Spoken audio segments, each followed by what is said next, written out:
Halo selamat sore, salam jumpa pemirsa. Senang sekali Nusa Tenggara Timur hari ini kembali hadir menjumpai Anda. Sejumlah informasi menarik dan teraktual dari berbagai daerah Nusa Tenggara Timur telah kami siapkan untuk Anda. Mengawali perjumpaan kita, berikut cuplikan berita utama. Tim SAR gabungan perpanjang operasi pencarian korban KM Cantika 77 selama 3 hari ke depan. Terduga calo penerimaan calon siswa Bintara Polri diperiksa Propam. Ya pemirsa, cuplikan berita utama tadi akan kami rangkai dengan sejumlah informasi menarik dan teraktual lainnya. Bersama saya Junaid Kapitan. Dan saya Komang Astri, inilah Nusa Tenggara Timur hari ini selengkapnya untuk Anda.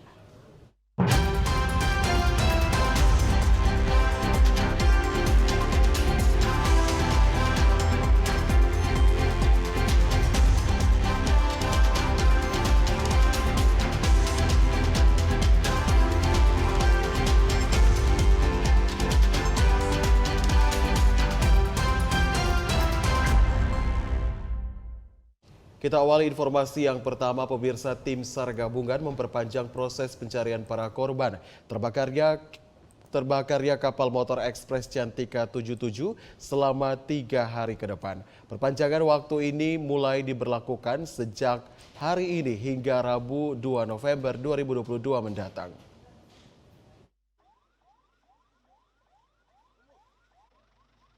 Atas permintaan pemerintah Kabupaten Alor dan keluarga korban yang masih dinyatakan hilang, operasi SAR pencarian korban terbakarnya KM Cantika 77 diperpanjang hingga 3 hari ke depan.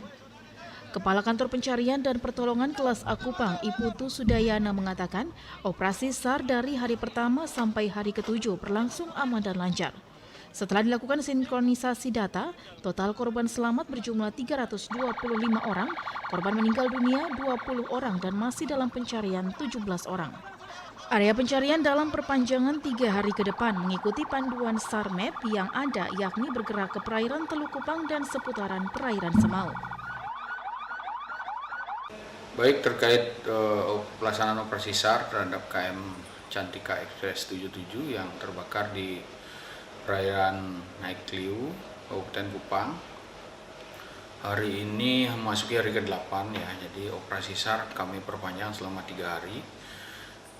Hari ini hari ke-8 dan 2 hari ke depan akan kita masih laksanakan operasi SAR. Nah, sampai hari ke-7 kemarin saat dilaksanakan rapat evaluasi pelaksanaan operasi SAR dari hari pertama sampai hari ke-7 dan dilaksanakan sinkronisasi data, validasi data antara posko SAR gabungan yang berada di Pelabuhan Tenau, kemudian dengan posko yang dibuat oleh pemerintah daerah. Jadi kami validasi datanya sehingga tidak ada perbedaan data terkait jumlah penumpang yang sudah terevakuasi. Pihak Basarnas Kupang terus berupaya semaksimal mungkin untuk melakukan pencarian terhadap korban hilang tragedi KM Cantika 77. Operasi SAR akan dihentikan setelah perpanjangan waktu 3 hari berakhir, mengingat efektivitas waktu yang ada. Debbie Suek, Kristodapo, TVRI NTT. Pemirsa, lemahnya penegakan hukum terhadap pelaku perdagangan orang membuat kasus human trafficking di Nusa Tenggara Timur menjadi salah satu faktor yang mendorong bertambahnya kasus perdagangan orang. Karena itu, Ketua Lembaga Perlindungan Anak Nusa Tenggara Timur meminta aparat penegak hukum untuk secara tegas menyelesaikan kasus trafficking untuk memberikan efek jera bagi pelaku perdagangan orang.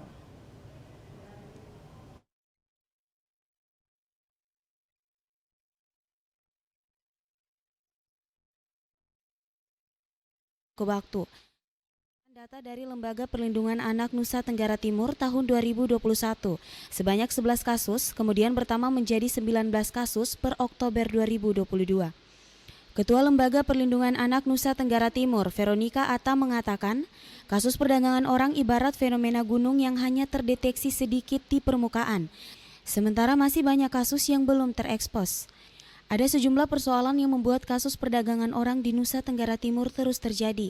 Di antaranya adalah faktor ekonomi dan masalah pendidikan yang kurang memadai, sehingga membuat korban mudah tertipu dengan iming-iming mendapatkan lapangan kerja yang bagus dengan gaji yang tinggi. Kurang tegasnya aparat penegakan hukum terhadap pelaku perdagangan orang juga menjadi kendala dalam penyelesaian kasus perdagangan di Nusa Tenggara Timur. Karena itu Ketua LPA Nusa Tenggara Timur meminta masyarakat untuk bersama-sama memerangi kasus perdagangan orang dengan melapor ke pihak berwajib ketika mengetahui adanya kasus perdagangan orang. Selain itu, aparat penegak hukum juga diminta tegas dalam penyelesaian kasus human trafficking untuk memberikan efek jera bagi para pelaku. Dari aparat penegak hukum itu bisa memproses secara cepat dan juga mengusut secara tuntas terkait dengan kasus-kasus trafficking. Yang kedua, sebenarnya juga upaya pencegahan itu perlu.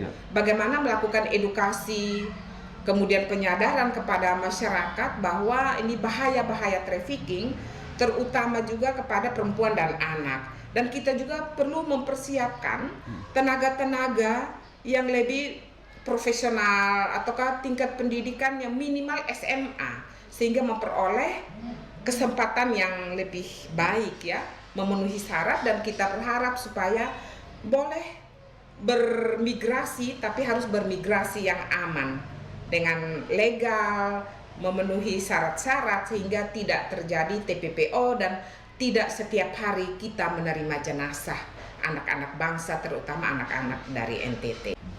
Tim Liputan TVRI NTT. Pemirsa, terduga pelaku calo penerimaan Bintara Polri di Kabupaten Rotendao sudah diperiksa Polda Nusa Tenggara Timur.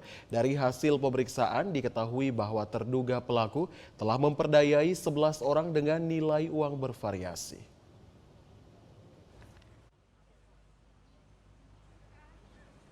Terkait laporan tentang perbuatan anggota Polri yang menurunkan citra Polri dengan menjadi calo casis Bintara di Kabupaten Rotendao telah ditindaklanjuti dengan serius oleh Bidang Profesi dan Pengamanan atau Bid Propam Polda NTT.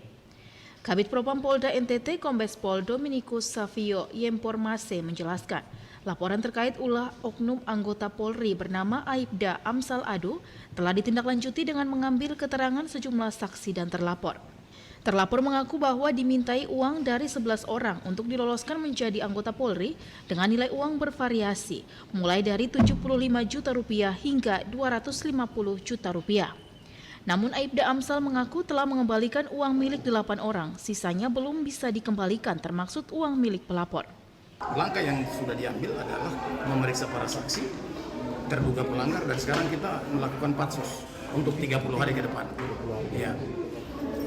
Dengan demikian maka proses ini terus berjalan dan memberi kepastian kepada pelapor bahwa yang bersangkutan diproses sesuai dengan ketentuan. Dari hasil pengambilan keterangan itu ada 11 orang, di mana 8 itu telah dikembalikan uangnya, sisanya itu dia belum bisa mengembalikan. Itulah yang kemudian melaporkan. Jenis pelanggaran yang bersangkutan adalah jenis pelanggaran berat yang dilakukan oleh seorang anggota Polri. Ingat bahwa kami juga pada kesempatan ini ingatkan kepada warga, jangan terpengaruh ya, bahwa 1-2 orang datang menawarkan baik itu masyarakat sipil maupun polisi bahwa dia bisa menolong seseorang untuk masuk anggota Polri. Ya, itu tidak bakal terjadi. Kenapa? Karena era ini proses seleksi itu berjalan transparan, terbuka, dan boleh dikoreksi oleh siapa saja. Untuk diketahui, Aibda Amsal Ado, anggota Polres Rotendao, dilaporkan ke Propam Polda Nusa Tenggara Timur pada 18 Oktober 2022 lalu karena diduga menjadi calon siswa Bintara Polri dengan memungut uang sebesar Rp250 juta. Dari Kota Kupang, Yongki Malelak, TVRI NTT. Pemirsa, 36 orang Panwascam Kabupaten Malaka dilantik usai melewati beberapa tahapan seleksi secara ketat. 36 Panwascam yang dilantik ini diharapkan menjalankan tanggung jawab secara jujur demi menyukseskan pemilu serentak pada 2024 mendatang.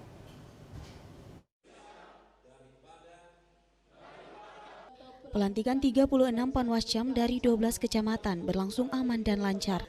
Pelantikan ini dalam rangka menyukseskan proses pemilu serentak tahun 2024 mendatang.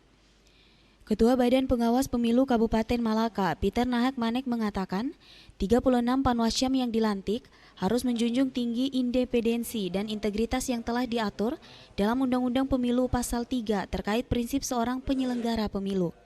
Pihaknya mengimbau agar setiap penyelenggara pemilu harus memegang prinsip yang sudah diatur dalam undang-undang sehingga proses pemilu serentak tahun 2024 di Kabupaten Malaka dapat berjalan dengan lancar dan aman.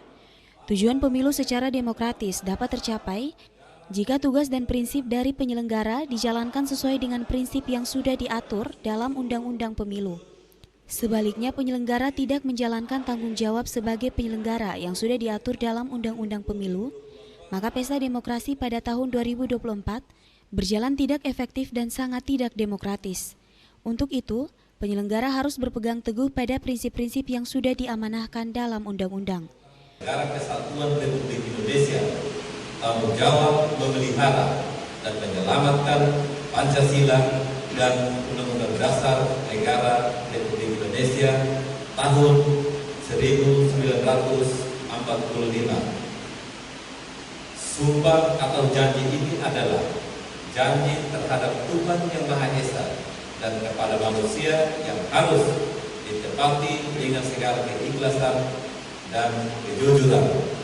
Proses seleksi 36 Panwascam dilakukan secara ketat melalui ujian CAT, wawancara, dan beberapa proses lainnya. Setelah dilantik, 36 Panwascam akan dibekali dengan bimbingan teknis agar semua proses penyelenggaraan pemilu pada tahun 2024 mendatang dapat berjalan semestinya. Dari Kabupaten Malaka, Yosman Seran, TVRI NTT. Ya pemirsa, semua kelompok perempuan di Desa Kuaklalo, Kecamatan Taibenu membutuhkan kepala desa yang berperspektif perempuan atau paham tentang isu perempuan.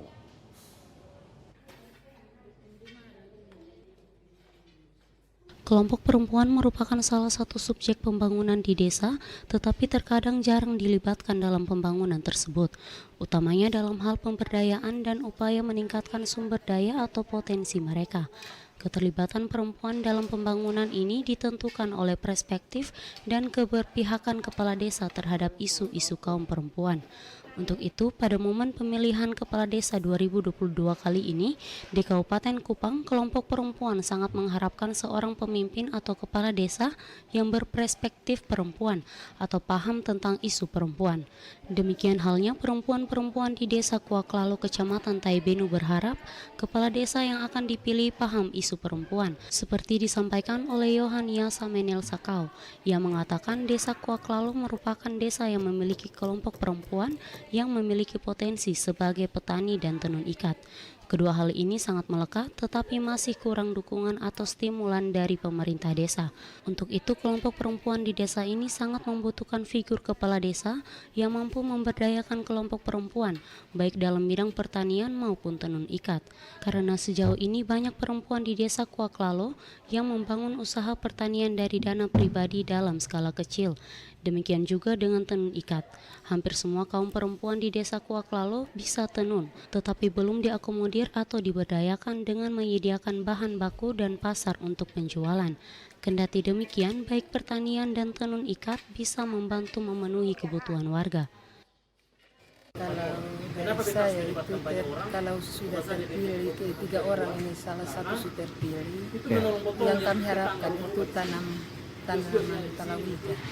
Kan kebanyakan kami di sini dapat dana dari dana desa, semua rumah itu ada sayur manis, kangkung, kacang panjang, terong dengan lombok. Ini kelompok. Oh, gitu. Bentuknya kelompok. Di sini memang ada, kami mengharapkan itu dapat bantuan, tapi memang di sini kebanyakan paten di tanam sayur, kurang pasaran. Oh gitu. Pasarannya Ya. Kalau di sini kerja kami mama ada yang kerja, pokoknya kerja tapi pasarannya yang kurang. Ia berharap kepala desa yang akan dipilih mampu memahami isu perempuan agar dapat memberdayakan perempuan di Desa Kuaklalo secara maksimal. Dari Kabupaten Kupang, Kris Poto, TVRI NTT.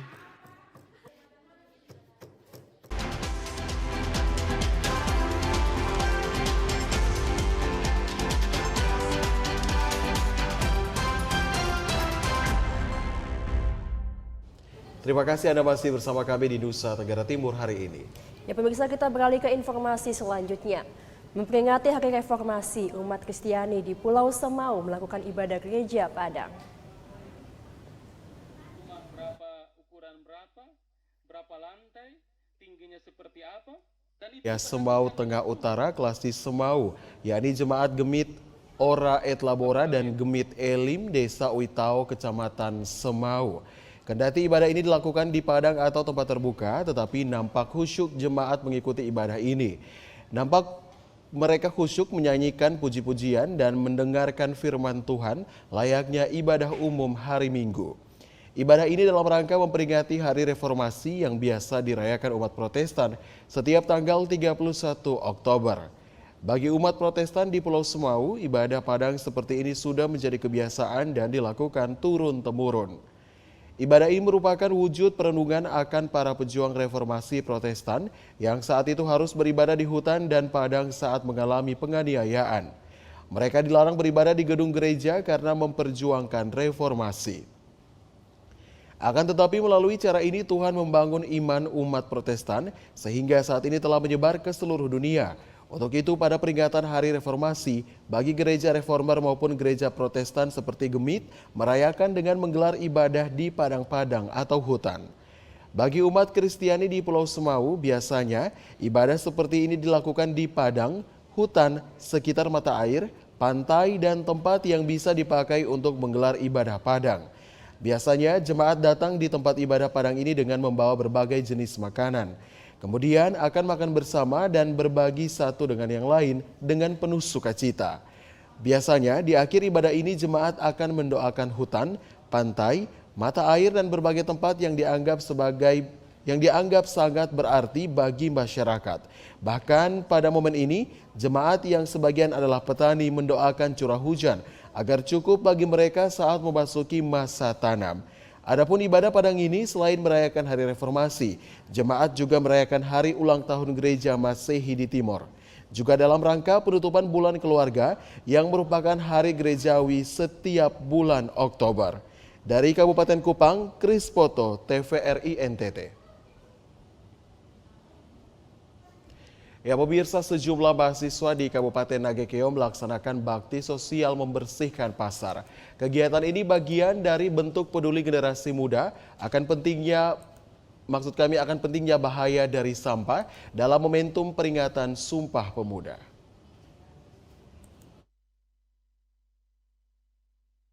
Berbagai cara dilakukan dalam memperingati Hari Sumpah Pemuda, seperti yang dilakukan oleh sejumlah mahasiswa-mahasiswi dari ketiga kampus yang ada di Kabupaten Nagekeo, yakni Institut Nasional Flores, Politeknik Santo Wilhelmus Boawae, dan program studi luar kampus utama Politeknik Negeri Ujung Pandang. Mahasiswa ini melaksanakan bakti sosial dengan kebersihan sampah di Kompleks Pasar Danga Nagekeo. Dengan menggunakan karung, sampah-sampah plastik dan jenis sampah lainnya dipungut dan kemudian disimpan pada tempat pembuangan sementara. Koordinator kegiatan Clemens Belimoti mengatakan, kegiatan bakti sosial pembersihan sampah di Kompleks Pasar merupakan salah satu bentuk kepedulian generasi muda terhadap lingkungan hidup, terutama masalah sampah di tengah masyarakat. Selain itu, kegiatan kasos ini untuk memaknai dan memperingati Hari Sumpah Pemuda, serta menjalin silaturahmi antar mahasiswa di Kabupaten Nagekeo. Kepada generasi muda diharapkan agar selalu menjaga kerukunan dan keutuhan bangsa, khususnya di Kabupaten Nagekeo, demi terwujudnya masyarakat yang aman dan damai, dengan berbagai etnis dan adat istiadat serta agama yang berbeda-beda. Dalam rangka memperingati Hari Sumpah Pemuda yang ke-94, dengan rincian kegiatan tadi, kegiatan pertama kami melakukan pembersihan pasar, lokasi Pasar Danga, terus kemudian kami melanjutkan dengan diskusi mengenai 4 pilar kebangsaan. Sini kami membersih pasar, kami menganggap bahwa pasar itu merupakan bagian dari kami juga, seperti misalnya kami datang ke sini melihat bahwa pasar itu bersih dan itu merupakan kebanggaan untuk kami sendiri begitu. Dan juga faktor pasar bersih juga ya, bisa membuat para pengunjung pasar itu nyaman, merasa nyaman dan bisa datang untuk melakukan proses jual beli di pasar. Dari Kabupaten Nagekeo, Doni Moni, TVRI NTT. Sementara itu pemirsa, ratusan pelajar di kota Atambua antusias mengikuti ajang Festival Pelajar Nusantara tahun 2022 yang digelar Lembaga Penyiaran Republik RRI Atambua. Festival pelajar kali ini menyajikan sejumlah mata lomba yang dapat membantu para pelajar untuk mengembangkan kreativitas dan mengasah kemampuan untuk pengembangan diri. Festival yang bertemakan kreatif, mandiri, dan bersatu untuk Indonesia Emas dilaksanakan selama 5 hari dengan berbagai mata lomba, seperti tarian tradisional dan kontemporer, reportase, broadcasting, fashion show, serta berbagai macam mata lomba lainnya. Kegiatan ini juga memperingati Hari Sumpah Pemuda ke-94. Kegiatan yang digelar secara serentak di seluruh Indonesia ini diharapkan mampu mengembangkan bakat peserta didik yang sempat terkendala pandemi COVID-19. Festival Pelajar Nusantara juga menjadi ajang hiburan bagi masyarakat di Kota Atambua. Diharapkan kegiatan seperti ini dilaksanakan secara berkelanjutan sehingga dapat memacu kreativitas anak muda di Kota Atambua. Sini ada grasi, TB, dikurai.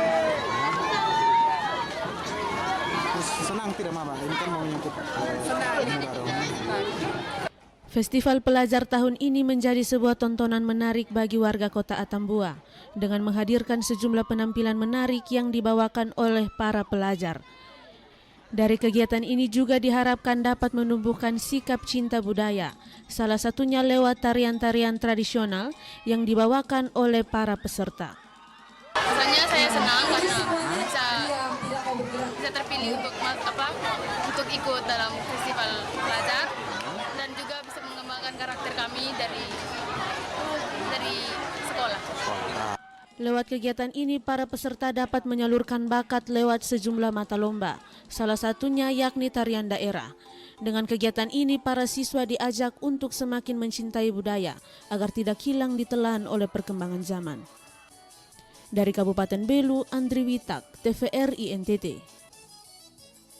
Ya, pemirsa, demi mewujudkan profil pendidikan Pancasila, Sekolah Dasar Impres Danga Nagekeo menggelar berbagai perlombaan antar siswa di sekolah tersebut. Perlombaan ini dikemas dalam rangka memeriahkan Hari Sumpah Pemuda.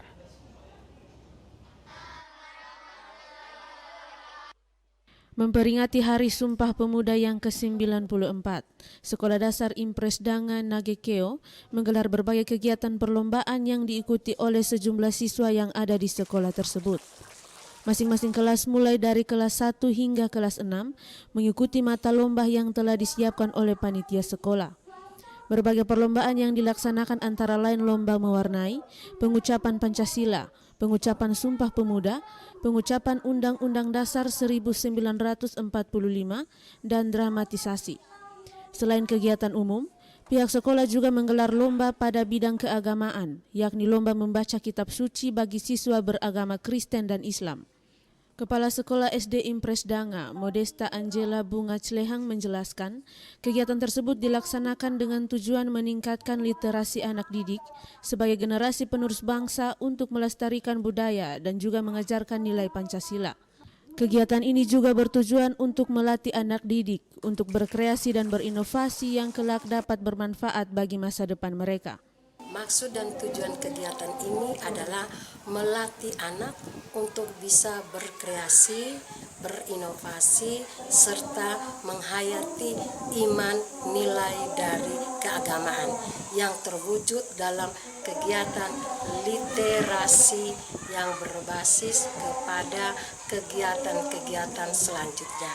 Selain itu, maksud dan tujuan kegiatan ini sesuai dengan visi misi yang menuju profil pelajar Pancasila. Dari Kabupaten Nagekeo, Doni Moni, TVRI NTT.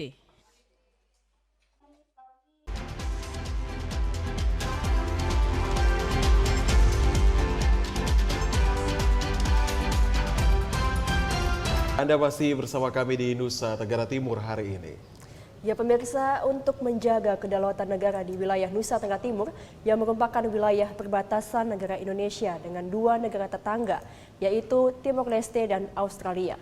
Komandan Brigif 21 Komodo berpesan kepada Komandan Batalion Infanteri 743 Pratnya Samapta Yuda untuk bekerja dengan hati dalam memimpin lebih dari 900 prajurit TNI AD di Yonif 743 PSY.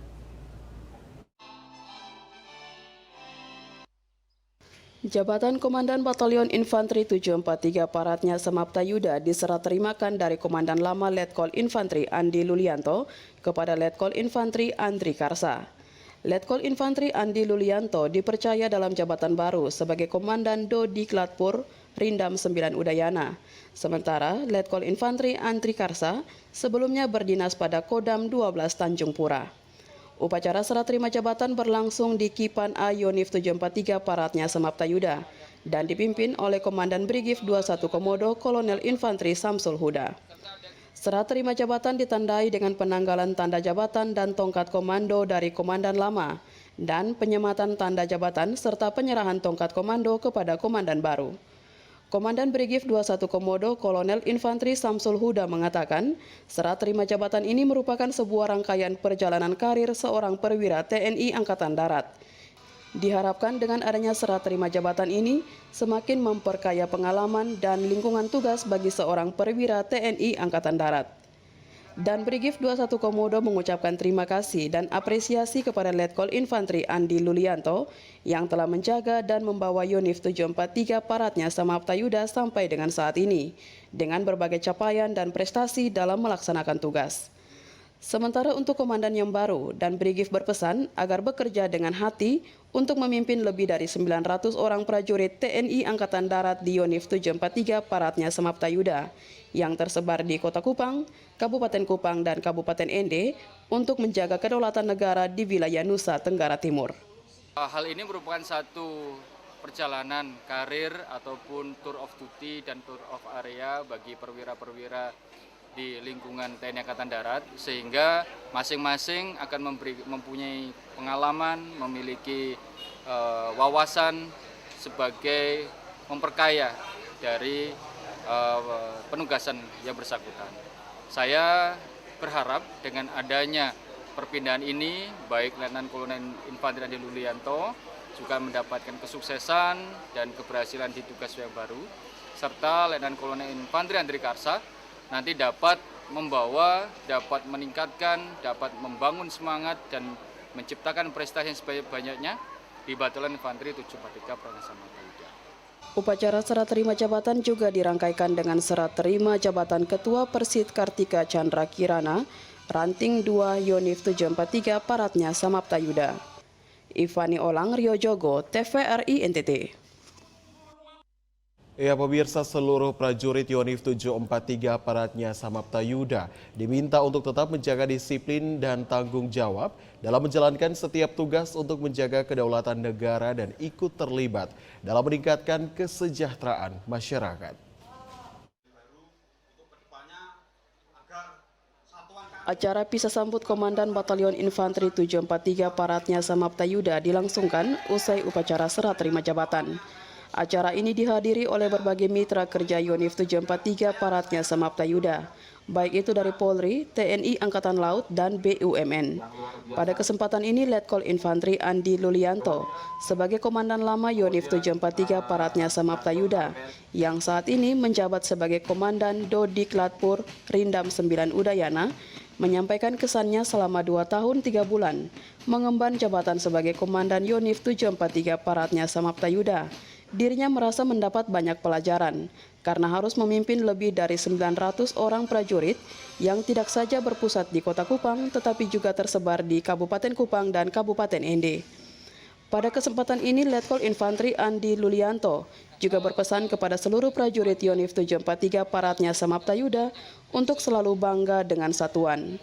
743 Paratnya Samapta Yuda bukan satuan terkecil atau terlemah, tetapi harus tanamkan dalam diri dan hati setiap prajurit bahwa Yonif 743 Paratnya Samapta Yuda adalah satuan yang hebat. Saya berpesan kepada seluruh prajurit 743 bahwa yang pertama, kau harus bangga. Kau harus bangga dengan satuanmu. Kau bukanlah satuan yang terkecil. Kau bukanlah satuan yang lemah. Tapi kau satuan yang hebat. Dan itu harus ada di dalam hatimu masing-masing. Karena jika bukan kau, jika bukan kita semua, siapa yang akan membesarkan nama satuan kita? Oleh karena itu, tanamkan kebanggaan.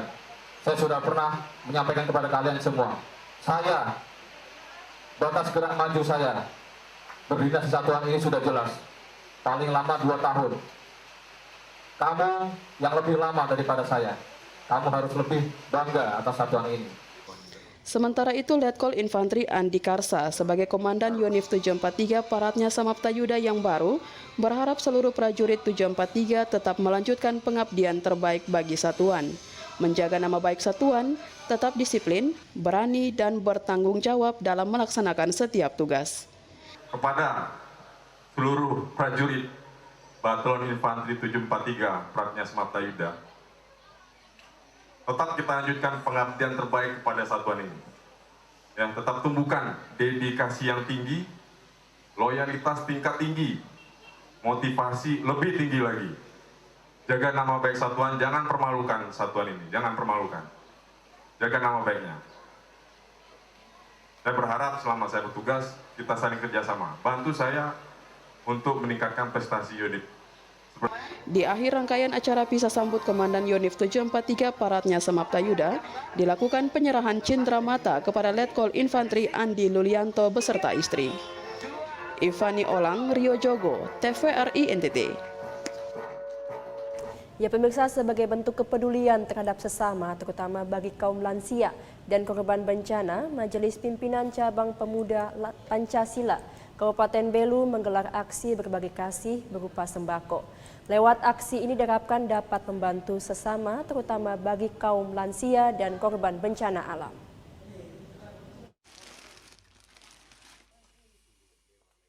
Majelis Pimpinan Cabang atau MPC Pemuda Pancasila Belu wujud menyatakan aksi kemanusiaan dengan berbagi kasih bersama warga kurang mampu, dalam hal ini lansia dan korban bencana di Kabupaten Belu, Nusa Tenggara Timur, perbatasan RI RDTL. Bentuk perhatian itu dilaksanakan dengan membagikan puluhan paket sembako bagi lansia, janda, serta korban puting beliung di Desa Mandeu, Kecamatan Raimanuk, Kabupaten Belu. Pembagian sembako ini dilakukan sebagai bentuk kepedulian terhadap sesama, serta rangkaian acara memperingati Hari Jadi Pemuda Pancasila yang ke-63, yang bertepatan dengan peringatan Hari Sumpah Pemuda ke-94. Aksi bakti sosial ini dilaksanakan dengan dipimpin Ketua MPC Pemuda Pancasila Kabupaten Belu, Maksi Tahoni, beserta sejumlah anggota lainnya. Pembagian sembako ini dilakukan secara door-to-door yang ditujukan kepada para penerima. Sasaran pembagian sembako ini dikhususkan kepada para lansia, janda, serta korban puting beliung. Pemuda Pancasila juga ingin ikut berperan dalam membangun bangsa, khususnya di wilayah perbatasan Indonesia Timur Leste. Jadi kami minta terima kasih untuk Bapak Dong, karena Bapak Dong sudah bantu kami karena musibah ini. Jadi Bapak Dong datang di sini. Oh, jadi mama mereka ini kemarin yang musibah puting beliung kemarin. Iya. Puting beliung. Ini. Jadi kegiatan bakti sosial hari ini kita menindaklanjuti dari kegiatan kita kemarin untuk menyongsong HUT Ormas Pemuda Pancasila. Jadi hari ini kita membagi sembako khusus untuk korban bencana puting beliung dengan lansia. Nah, gunanya untuk mempererat persaudaraan kita, terutama dengan keluarga besar Pemuda Pancasila. Nah, kiranya dengan bantuan ini bisa mengurangi dan bisa membantu kebutuhan keluarga-keluarga mereka. Dari Kabupaten Belu, Andri Witak, TVRI NTT. Pemirsa, tradisi Muro atau penetapan zona penangkapan ikan di Kabupaten Lembata berlaku di beberapa desa. Di Desa Tapobaran, Kecamatan Lebatukan, kelompok masyarakat penggawas mengusulkan agar tradisi Muro ini diperdeskan.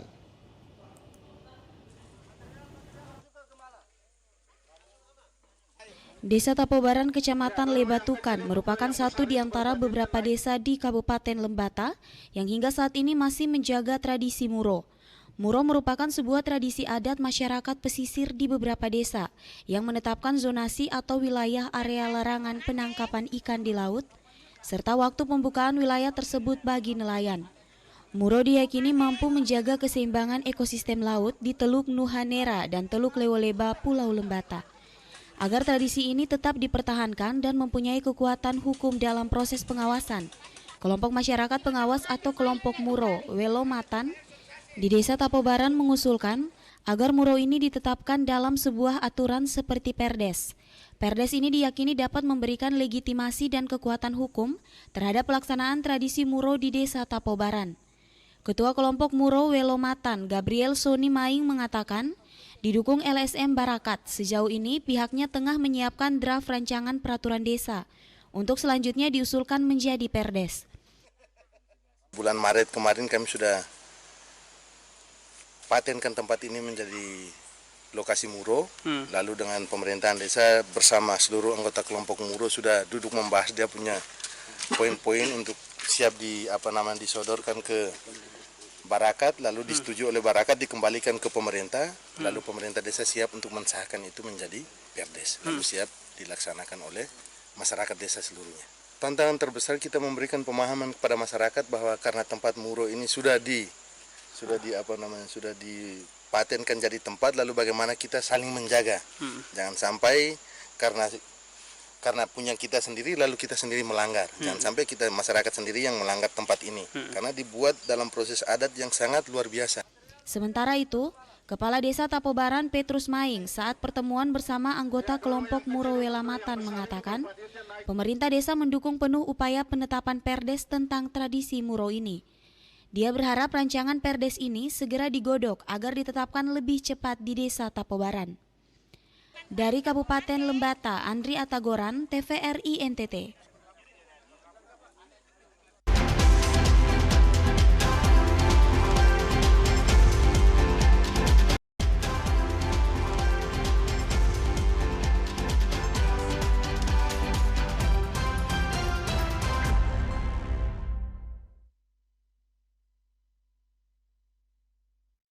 Terima kasih Anda masih bersama kami di Nusa Tenggara Timur hari ini.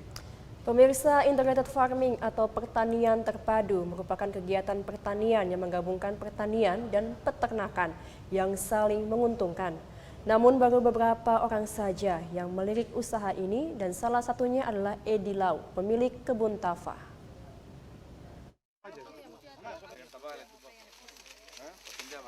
Berawal dari pandemi COVID-19 yang melanda dan melumpuhkan hampir semua sektor di Indonesia, seorang pengusaha ekspedisi bernama Edi Lau melakukan inovasi dengan membangun sebuah integrated farming atau pertanian terpadu bernama Kebun Tafa di Kelurahan Fatukoa, Kecamatan Maulafa, Kota Kupang. Konsep pertanian ini adalah mengintegrasikan peternakan dan pertanian. Sektor pertanian mendapat keuntungan dari pemanfaatan kotoran ternak yang dijadikan pupuk kompos untuk tanaman sekaligus memperbaiki kualitas dan kesehatan tanah. Secara sederhana, pertanian jagung yang menggunakan pupuk kompos mendapatkan keuntungan dari limbah peternakan. Dan peternakan mendapatkan pakan ternak dari limbah pertanian jagung maupun tanaman lainnya. Melihat potensi tersebut, Edi yang sama sekali tidak mempunyai pengalaman di bidang pertanian, memanfaatkan sekitar 7 hektar lahan miliknya untuk dijadikan lokasi agrowisata dan pertanian terpadu. Terdapat beberapa jenis ternak seperti ayam, babi, dan sapi, serta berbagai jenis sayur dan tanaman di lokasi tersebut, serta kolam ikan untuk mengairi tanaman tersebut. Dari lahan ini kami suplai ke bak penampungan atas baru turun ke bawah. Dan di bak penampungan atas itu kami piara ikan juga. Jadi ikan itu di situ dia turun, airnya itu menjadi pupuk bagi tumbuh-tumbuhan. Itu semuanya dimanfaatkan. Semua dimanfaatkan. Bagi teman-teman, saya cuma hanya satu support. Jangan mikir bahwa petani itu dia tidak bisa menghasilkan duit. Jangan. Petani sekarang bukan petani seperti yang dulu lagi. Petani sekarang adalah petani modern. Saya mengajak khususnya, saya bangga karena anak saya juga sudah mau berkecimpung di petani. Saya mau ajak ini petani-petani milenial. Mari kita coba belajar untuk menanam. Karena sekarang kalau kita minta maaf kalau kita bisa buka usaha baru, lain-lain, kita punya kompetitor banyak. Tapi kalau kita bertani, seberapa banyak orang bertani pun tidak akan mencukupi untuk menyuplai banyak orang yang ada di Kota Kupang ini. Ia berharap para generasi milenial dapat mengikuti jejaknya untuk bertani, karena sebanyak apapun hasil yang dihasilkan oleh petani akan selalu diserap oleh masyarakat. Dan kenikmatan ketika mendapatkan hasil panen mampu menciptakan sensasi dan kepuasan tersendiri. Agung Pras, TVRI NTT.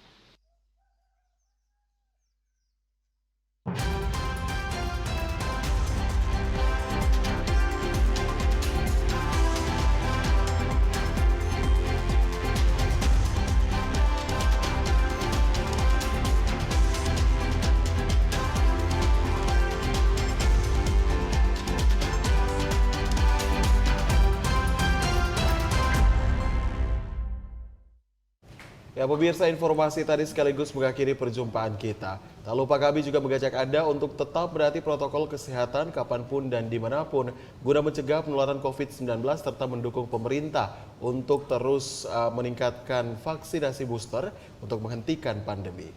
Dan pemirsa, mari beralih ke TV digital untuk kualitas yang lebih baik. Untuk saksikan Nusa Tenggara Timur hari ini yang menyajikan informasi secara santun, lugas, dan berimbang. Hanya di TVRI NTT Media Pemersatu Bangsa. Dari kata saya, Komang Astri. Ya, dan saya Jurat Kapitan mewakili seluruh kerabat kerja yang bertugas mengucapkan terima kasih atas perhatian Anda. Selamat petang dan sampai jumpa.